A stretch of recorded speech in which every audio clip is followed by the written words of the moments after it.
तो ये वीडियो हम बना रहे हैं बेसमेंट के अंदर। प्रणाम, सदैव खुश रहिए। और जो विषय रहने वाला है वो है लॉ ऑफ अट्रैक्शन काम क्यों नहीं करता है, या शुरू में करता है और बाद में नहीं करता है। सेकंड फ्लोर है ये बेसमेंट का, नीचे अंडरग्राउंड में। और इसको यहाँ बनाने का पर्पज़ हम देखेंगे अभी और वीडियो में समझेंगे। तो ये समझिए कि लॉ ऑफ अट्रैक्शन में क्या होता है कि मतलब उससे पहले हमें कंसेप्ट समझना पड़ेगा कि एक बड़ा सी है बड़ी कॉन्शियसनेस और एक छोटा सी है छोटी कॉन्शियसनेस। बड़ा सी मतलब ब्रह्म, यूनिवर्स, एनर्जी फील्ड, यूनिवर्स, एक सुपर माइंड, कुछ भी आप उसको कह सकते हैं। एक बड़ा कॉन्शियसनेस है जो पूरे यूनिवर्स में फैला हुआ है, या पूरे यूनिवर्स ही उसके अंदर है, ऐसा कुछ भी हम मान सकते हैं। और एक छोटा कॉन्शियसनेस है जो कि हमारे अंदर का पुरुष है या हमारी आत्मा है, हम उसको कुछ भी बोलें। तो जब हम कोई एंजल नंबर्स देखते हैं या हम कोई भी चीज़ देखते हैं, तो हम वो जो छोटी कॉन्शियसनेस है उससे हम कनेक्ट हो रहे हैं मटेरियल वर्ल्ड के साथ। माइंड और मैटर का इंटरेक्शन हो रहा है। तो वो छोटी छोटी चीज़ें तो कर सकता है, छोटे बदलाव हमारे जीवन में ला सकता है।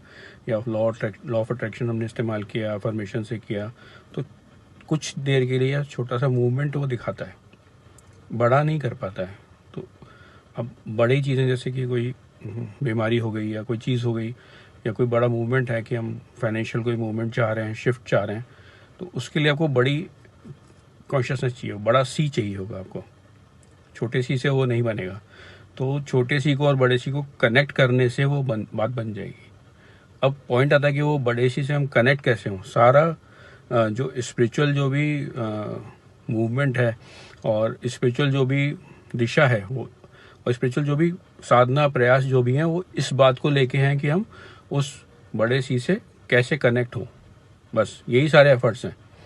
अब उसको किसी भी हम रास्ते से आ सकते हैं, किसी भी साधना से आ सकते हैं, हम बहुत तरीके हैं। तो साधना तो मैं हमेशा आपको बताता रहता हूँ, पर एक या आप लोग काफ़ी लोग कर भी रहे हैं, जानते भी हैं, लेकिन एक कुछ और चीज़ें जो मैंने खुद जीवन में इस्तेमाल करी हूँ आपको बताना चाहूँगा। एक ये समझिए कि जो ह्यूमन माइंड है उसमें एक हाइट का इंट्रिंसिक फैक्टर है और एक डेप्थ का इंट्रिंसिक फैक्टर है। ऑटोमेटिकली उसके अंदर एम्बेडेड है कि हम पहाड़ पे चढ़ जाएं तो हमें ऊंचाई से नीचे देखने में डर लगता है, हम किसी ऊंची बिल्डिंग पे खड़े हैं तो हमें डर लगता है। ये जो डर लगता है, ये ही सेम डर आपको लगेगा जब आप बहुत सक्सेसफुल हो जाएंगे या बहुत सक्सेसफुल होने की कोशिश करेंगे। ऐसे ही जैसे हम किसी ऊंची चीज़ पे चढ़ रहे हैं और वहाँ जाके हमें डर लगेगा, तो नीचे देखेंगे तो हमें डर लगेगा। सेम चीज़ गहराई के साथ होगी कि हमें गहराई में सफोकेशन होता है, हमें डर लगता है, हम वापस से ऊपर ऊपर आना चाहते हैं।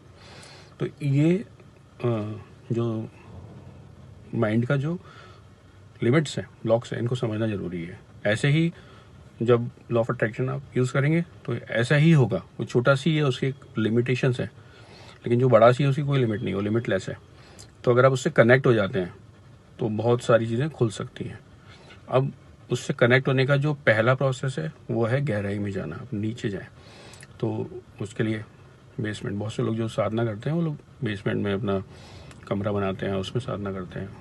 गुफाओं में जाना जैसे होता है, ऐसे ही नीचे उतरना, किसी कुएं में उतरना, किसी बावड़ी में उतरना, ये आप नीचे जाने से आपका जो सी है वो एक्सपैंड होना शुरू होता है और वो बड़े सी से कनेक्ट होने लगता है। तो एक तो होता है कि सी को हम एक्सपैंड कर रहे हैं, और एक जैसे जो भक्ति मूवमेंट है कि दोनों को मर्ज करना। दो अलग अलग तरीके हैं।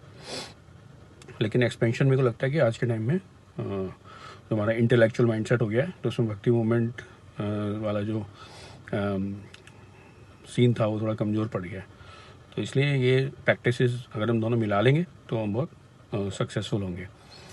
मैंने एक तरीका और निकाला है, उसमें है कि हम शू पॉलिश करें। जो भी लेदर शूज़ होते हैं उनको हम पॉलिश करें और फिर उनको एक स्टूल पे रख दें, और देन उनको अगरबत्ती हम या दिया अगरबत्ती हम जला के पूजा जैसा करें।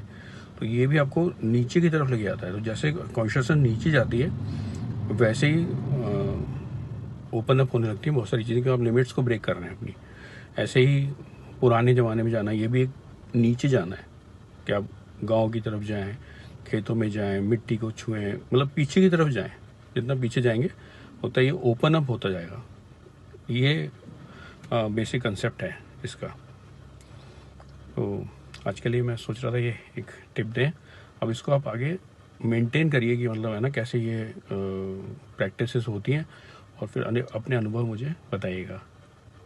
प्रणाम, सदैव खुशी। जय मां काली।